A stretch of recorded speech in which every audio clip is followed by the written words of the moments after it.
What's going on? Welcome to the 2021 edition of the Off the Schneid preview series, where I'll be going over all 32 NFL teams, breaking down their roster, schedule, giving you a record prediction, as well as helping out with some betting tips. If this is your first time on the channel, hit that subscribe button, and if you like what you hear, go ahead and smash that like button as well. Don't forget to check the description for links for the Off the Schneid social media and interact with me directly. I want to give a massive shout out to OurLads Scouting Services and OurLads.com, as all roster and depth chart graphics are straight off their site. If you've never been, go check them out immediately. I use their site for all NFL, fantasy, and betting purposes, and there's a link in the description for their site. Again, do me a huge favor and hit that like and subscribe button, but enough of that, let's get to your favorite NFL football preview. All right, we're taking a look at the Baltimore Ravens. We'll start at quarterback like we do every time. Lamar Jackson is the guy here, obviously. Gets a lot of hate, where, the reality is, here's the facts. The facts are he's entering his fourth season in the NFL. He's 24 years old with an MVP under his belt.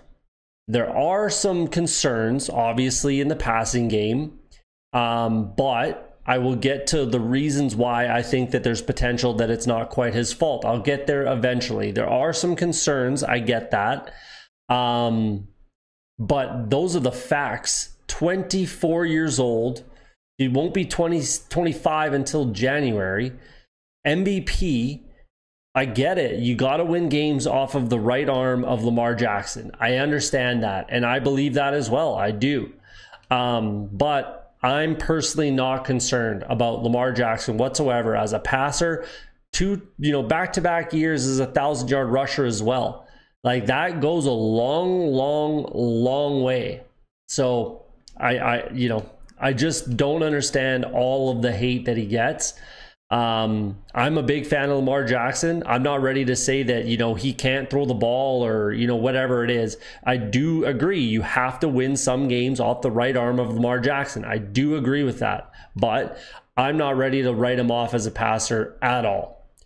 So Lamar Jackson's the guy. Trace McSorley's still there, very much built in that exact same mold. Robert Griffin III is now gone. Trace McSorley is going to be the backup. I think that he can get the job done if he really needed to. Obviously, it's a disaster if anything happened to Lamar Jackson. Not concerned about that. Running back position is in a great spot. J.K. Dobbins is pretty much the guy. Well, I shouldn't say that. I misspoke there. He's not the guy. He's not 100% the guy. Gus Edwards still there. Gus Bus, who 700-yard runner, I think back-to-back years. That's nothing to stick your nose up at. I think that he absolutely can get the job done. I honestly think that Gus Edwards can go to another team and be a starting running back and a 1,000-yard rusher. I absolutely believe that. Or if he was on this team getting all the reps. Last year he had 144 rushing attempts. J.K. Dobbins had 134. Dobbins averaged 6 yards a carry. Gus Edwards 5 yards a carry. 9 touchdowns for Dobbins, 6 touchdowns for Edwards. Put in Lamar Jackson's 1,000-yard rushing and 7 touchdowns as well. This is one of the 3,000 yards they ran for as a team last year. That's pretty crazy, pretty crazy. Everyone's going to look at the 2,757 yards passing that Lamar Jackson had. This team ran for 3,000 yards. So that makes up for a lot. In today's NFL, where it's all about offense, throwing the ball, that kind of thing. If a team can do this and can control the clock while they're doing it, that's a huge advantage in my opinion. But either way, I really like Gus Edwards there as a kind of 1A, 1B. I don't think in fantasy either of these guys are going to make you super duper happy every single week. Set and forget it. You're not concerned. Depends on how deep your league is, but still, it's going to be they're both going to get their touches. Justice Hill is still there, pass catching guy. He can get the job done if called upon in a pinch. Mark Ingram's obviously gone, but that three-headed kind of three-headed dragon running the ball with Lamar Jackson. That's extremely, extremely dangerous. They do have a couple good fullbacks. Patrick Ricard's still there, who, you know, plays a little bit on defense sometimes. Ben Mason was a 5th-round pick, though, so you got to figure that, you know, Ricard's days are somewhat numbered, at least at the fullback position. We'll see what happens there, but, you know, you're not spending a 5th-round pick on a fullback unless you plan on him playing. So it's kind of an interesting situation there. Tight ends are in a great spot. They brought back Nick Boyle after that bad injury. I actually didn't think they would bring him back, if I'm being honest, but here he is. And Mark Andrews is still there. Josh Oliver comes in from the Jags, which I thought was a good pickup for this team. Makes tons of sense. And Eric Tomlinson probably rounds out that tight end room. So they're in a very good spot. Obviously, Mark Andrews is your starter. You know, he catches the most balls as a tight end. Absolutely. 700 yards and 7 touchdowns last year. I think he can get back to improving on that, back to previous years, maybe pushing it up to that 900 yards, maybe 8-9 touchdowns, something like that. Even if he stays right here, which is very possible considering the additions at wide receiver, he's a very, very, very quality tight end. Move over to wide receiver. They bring in Sammy Watkins. I'm not clamoring about that addition like some other people might be. I do think that Hollywood Brown is still, you know, the #1 wide receiver on this team. 100 targets last year, only 58 catches, so he's got to clean that up a little bit. But again, there's some other issues there that I'll get to. 769 yards, 8 touchdowns. He's had 15 touchdowns in his first 2 seasons. That's pretty quality, if I'm being honest. And there's a very, very, very good potential. I'm drafting him in fantasy leagues and best balls and stuff like that. On his potential, his third-year wide receiver. You know, that used to be more of a narrative than it is now, but I think he could be one of those guys where that's absolutely a thing for him. So I really like Marquise Brown this season. Miles Boykin is still there, big body guy out of Notre Dame, you know, very much in the mold of what Chase Claypool is now. You know, he's been in the league a couple of years. He has been steadily improving. You know, he hasn't quite taken that step to being that #2 receiver, and they basically have, you know, kind of given up on him in that regard, but he's still a good end zone and red zone threat. Like I said, big body guy, jump ball type of guy. Rashad Bateman was obviously their 1st-round pick this year. I think that was the pick from, it's hard to say. I can't remember which one the pick from the Chiefs was. Doesn't matter. He's their 1st-round pick. He'll be very good. I'm very happy about that. That was a very good selection. Makes tons of sense. Devin Duvernay wasn't bad in his rookie year either. He'll probably still be a return guy as well. Tylan Wallace in the 4th round. So realistically, actually, I'll get there in a second. I'm going to talk about the offensive line here quickly. They obviously traded Orlando Brown to the Chiefs, which is really didn't make tons of sense to me. One of their biggest rivals, a team that you're gonna have to get through to go to the Super Bowl, and you trade, you know, a Pro Bowl left tackle to that team that needed a left. It just didn't. I mean, yeah, you got a 1st-round draft pick out of it, but I would have taken less. If I'm being honest, I would have taken less from another team for Orlando Brown just to not trade him to the Chiefs. If I'm being honest, that's what I would have done personally. It just didn't make tons of sense to me. I really genuinely think that's going to come back to haunt this team. I really, really do. Ronnie Stanley's obviously holding it down. That's the whole reason why this Orlando Brown thing was a situation. Very good left tackle. I think that actually moved to right tackle. That's where Orlando Brown was slated to play. You know, division rival Alejandro Villanueva comes in. They picked up Juwan James as well, but he's got a torn Achilles. He will be out the whole season. Andre Smith looks like he's still there. He's a quality depth guy behind Villanueva. Kevin Zeitler holds it down on the right side. He's quality. Ben Powers is there as a backup guy. I think that Bradley Bozeman probably plays center for this team. And then Ben Cleveland probably moves in to play left guard, maybe Ben Bredson. Hard to say. They do have some quality talent here and some depth. I think realistically for a team that was, you know, basically top 10, I think they were 11th in sacks allowed. which is kind of surprising considering the shiftiness and speed of Lamar Jackson. But they were, top 10 in sacks allowed, which is quality, and it should remain the same. All things should remain the same for this offensive line, realistically, even though they lost Orlando Brown. So the whole thesis of this offense for me, and I've been saying it a lot. I've been saying it on, I was on Roto Heat last week. We talked about that. My biggest issue with, the Ravens, especially obviously on offense, is Greg Roman. That's my biggest concern with this offense. And it has been, go back and watch other episodes of the Ravens. I've been talking about it for a long time. I think I was even talking about it last year. That's my biggest concern. And that might be my biggest concern with Lamar Jackson. I'm not ready to say that he can't throw the ball, but again, here's the whole thesis is this year, they're all out of excuses. A little bit, including Lamar Jackson. I'm not ready to, even if he does struggle a little bit this year, I'm still not ready to write off Lamar Jackson. I'm still going to say, they're going to have to let go of Greg Roman. There's no other way to look at it. If you have all the pieces and they're not getting the job done, you have to look at coaching. So I'm going to look at Greg Roman, let him go, bring in another offensive coordinator. And, if after that Lamar Jackson still struggles to throw the ball, then I'll get on that bandwagon and agree with everybody that he can't throw the ball. But until that time, I'm not writing him off whatsoever as a passer.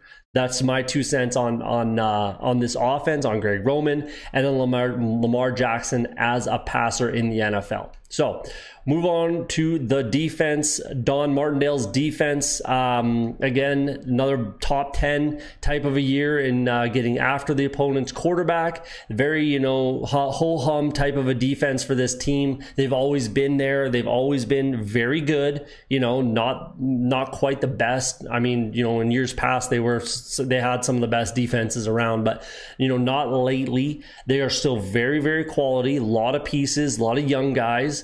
And they did improve, in my opinion. The only little bit of a weakness here is the defensive line, just because they're getting older. They're just getting older. Brandon Williams was a 3rd-round pick in 2013. He can still get the job done, but he's getting older. Calais Campbell, I think he's 34. Definitely getting older. Derek Wolfe, definitely getting older. Very good player, though. But he is getting older. They addressed it a little bit with Justin Madubuike in the 3rd round last year, which I thought was extremely good value because I think I had him going in the 1st round. But very good pick there. But they do need to address it and probably add in the draft next year, maybe next offseason, something like that. They're going to have to, add some more pieces, add some youth to that defensive line. Still in a good spot, though, for now. Pernell McPhee is definitely getting up there, 5th round pick in 2011. I think he's only 32, though, so he's younger than Calais Campbell. He was 2nd on this team or 3rd on this team in sacks. I think he had 3 last year, so he can still get the job done. Jalen Ferguson has to take that step forward. I think he probably does. I liked him coming out of college, Louisiana Tech, I believe. I do really like him. Tyus Bowser's still there, who's quality rotational type guy. Odafe Owe, I was very high on, very, very high on coming into this draft. He's an absolute freak athletically. He didn't, show up a ton on the stat sheet at the end there at Penn State.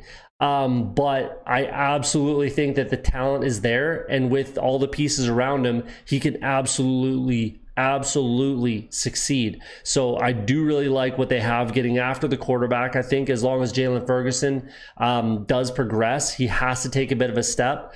But beyond that, linebackers are in a very good spot. I think Patrick Queen is probably going to make that move to being a top 5, probably a top 5 linebacker in the game. He led this team in tackles last year, had 3 sacks in a pandemic riddled type of a year.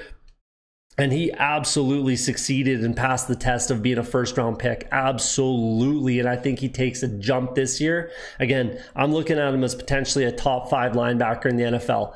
Malik Harrison, I like. I definitely don't mind him at all. LJ Fort's been around for a long time on this team. Very good special teamer and just a hard worker. I like LJ Fort. Back end of the defense is in a great spot. Marcus Peters and Marlon Humphrey might be one of the, if not the best, one of the top, cornerback duos in the NFL. Taven Young's still there, but they obviously moved to replace him, which was a fantastic move, and Shaun Wade just fell into their lap. That was a perfect fit. Taven Young missed all of 2019 with a neck injury, played 2 games last year, so Shaun Wade might get kind of thrusted in, but he's not going to be playing on the outside like he had to at Ohio State, or tried to. I'm not sure whose decision it was to try to do that, but it hurt his draft stock. He can absolutely play the nickel, and I think that he probably gets pushed right in. He might start right away. That was a great draft pick by them right there. It just made tons of sense. Deshaun Elliott and Chuck Clark at safety. I don't mind. I really think that they could use an upgrade there at some point. It's not a huge concern. I'm not worried right now because this unit is very good. Overall, they play very well together. It's a very good unit, especially, like I said, on the back end with those corners. But I do think that they need to think about addressing it, in short order type of a thing.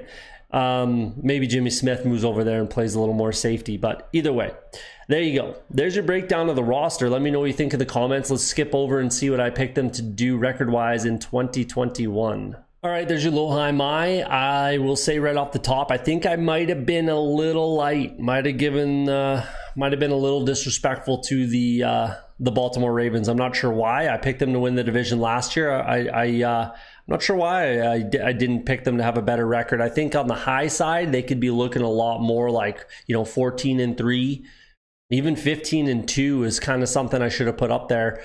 My 12-5, I think there's a very good potential they could finish, again, a fair amount better than that considering what I just said. I am picking, and I know Ravens fans are going to get on me right off the hop, I am picking the Browns to win this division.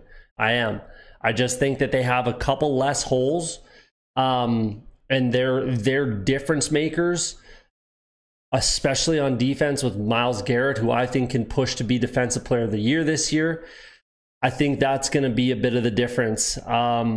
And the offensive line is just much better. Not much better, but it's a bunch better, in Cleveland. So I'll say that right off the hop. I think the Browns are winning this division. That's who I'll be betting on. I believe I picked them to have the same record as the Ravens, but I am picking the Browns to win the division. So go off on me in the comments. I know it's going to happen. It's not my first rodeo, so go nuts. 13-4, like I said, 2.15 on your money to win the division. Again, I mean, that's not bad odds. Realistically, I just think that the Browns are going to win the division, but I do think it's a 2-horse race. I think it's a 2-horse race to win this division between the Browns and the Ravens, hence why I had them with the same records. I think I'd pick them both 12-5, both 13-4, low side 10-7, same exact thing, because I think these teams are very, very close. I just think that the Browns are going to be able to edge it out. So there you go. I couldn't fault you for taking that 2.15 to 1. It's a decent bet, especially if you parlay it with 1 or 2 other things, but there you go. So let's blow through the record here. And again, right off the top, I think I was a bit light. I do think that they win more games, but then, ipso facto, the Browns win more games too. But there you go. Week 1 on the road against the Vegas Raiders. It's in Vegas. They're going to be crazy. It's a brand new stadium. Realistically, there's been no fans in that stadium, and this will be the first game, regular season, first regular season game that there's fans in the stands. It's the Monday nighter. It's going to be crazy, but I absolutely think the Ravens get that win. They're just by far the better team than the Raiders, who've been underachieving for the past, however many years. So they absolutely get that win. Week 2 at home, Sunday nighter. So back-to-back primetime games, which they absolutely deserve, especially against the Chiefs. I realistically, I think the Chiefs can come in and get that win. They've kind of had their number, the Ravens, that is. They've kind of had their number. And with Orlando Brown, that offensive line is just ridiculous. So if they can give Patrick Mahomes all the time in the world to sit back there, even though this defense is good, especially in the secondary, he's gonna pick them apart eventually. So, it's a low, high, my type of game. It's a bit of a coin flip. Even though it's in Baltimore, I definitely think the Chiefs can come in and get that win. I'm not saying they do. I think the Ravens absolutely have a shot. I think there's very good potential, even though I said the Browns win this division, but I think there's very good potential that the Chiefs and Ravens are the best two teams in this, in the AFC, but we'll see. Week 3 against Detroit, they're beating Detroit. I don't care if it's in Detroit, they're going to destroy them. On the road against the Denver Broncos, they're going to beat the Denver Broncos, even though it's in Denver. Denver has a very good defense, I get it, but this offense is much, much better than the Broncos offense, so they get that win. At home against the Indianapolis Colts, Monday night game, another primetime game. They get that win, especially at home. They're a better overall team than the Colts. At home against the LA Chargers, that should be a fun one. That should be a fun game, an interesting game to watch. One to circle on your calendar for DFS. But one that the Ravens are absolutely, again, going to win. There's too many holes on that Chargers defense. They have good pieces, but there's holes, and they're going to get that win. At home against the Bengals, I'm a Bengals fan. They're going to sweep my Bengals. They're going to get that win. Bye week 8, I would rather a little later bye week for this team. They are absolutely a playoff team unless something goes horribly, horribly wrong. I would rather later, but the later the better. But it is what it is. Coming out of the bye at home, they're going to beat the Minnesota Vikings. Then a short week, Thursday night game. On the road, another primetime game against the Miami Dolphins. I'm not ready to write off the Dolphins in that game. I'm not gonna, just write them off at home. If Tua progresses the way that he can and should, and that offensive line progresses the way they can and should, that's going to be a tougher game. They have a very, very good defense. I'm not saying that the Dolphins are going to get that win. I'm projecting the Ravens get that win, but I'm not writing them off. So could be an upset there. Could be a bit of a trap game type of thing for the Ravens. Week 11 at Chicago, rookie quarterback. If Justin Fields doesn't start the year, week 1 as the quarterback, he absolutely will be by week 11. Absolutely a game that the Ravens are going to win. They're going to go into Soldier Field and get that win. I'm going with the home and home split. I know it's a kind of a cop out, but I'm going with a home and home split against the Cleveland Browns. So they get that win in week 12 on the road against the Steelers. The Steelers play this team very tough. They swept them last year, which is crazy. Realistically, when they were undefeated, the only team that they beat that was, really any good was the Ravens, and they beat them twice. That's kind of crazy, considering what I think the Steelers are as a team. For that, even last year, for that team to sweep the Ravens, I don't, that one in Pittsburgh, I'm not ready to write off the Steelers completely either in that game. Just considering what happened last year, and they do play each other tough. I'm not ready to write off the Steelers. I'll say that. I do project that the Ravens sweep them, but again, low, high, my, I'm not writing off the Steelers in that game. On the road against the Cleveland Browns, I think the Cleveland Browns get that win. Split. It is what it is. At home against the Green Bay Packers, I think they get that win against the Packers. Packers are in a weird spot with this whole Aaron Rodgers situation. There's definitely some unrest there. Even if he is playing, which I do expect that Aaron Rodgers is a Packer this year, he will not be next year, period. So, yeah, we'll see. But I'm projecting the Ravens get that win, absolutely. On the road against my Bengals, they beat the Bengals. They're going to beat the Bengals at home. On the road, doesn't matter. At home against the LA Rams, that's a tough game. That's going to be another low, high, my type of game. The Rams are a very, very good team. Cam Akers just tore his Achilles today, so that's a tough loss for that team. But it's in Baltimore. It's a tough game. It's extreme west, extreme east. That's tough to do. We'll see. That's a low, high, my type of game, but I have projected that the Ravens get that win. and then finish up the season at home against the Pittsburgh Steelers. In that game, the only way the Pittsburgh Steelers win it is if the Ravens are sitting guys. If they're locked in to, you know, potentially that number 1 seed, they absolutely are going to be in the running for that number 1 seed. If they're locked into that, they're sitting guys. If they're locked into 2, 3, 4, whatever it is, they're probably going to be sitting guys. So the Steelers could get that win, but it won't matter if they do. It won't matter. And if the game does matter in any sort of a way, Ravens get that win. So there you go. I think this is a massive year for this offense and a massive year for the future of Greg Roman as the offensive coordinator for the Ravens. Let me know what you think in the comments. There's your breakdown for the 2021 Baltimore Ravens.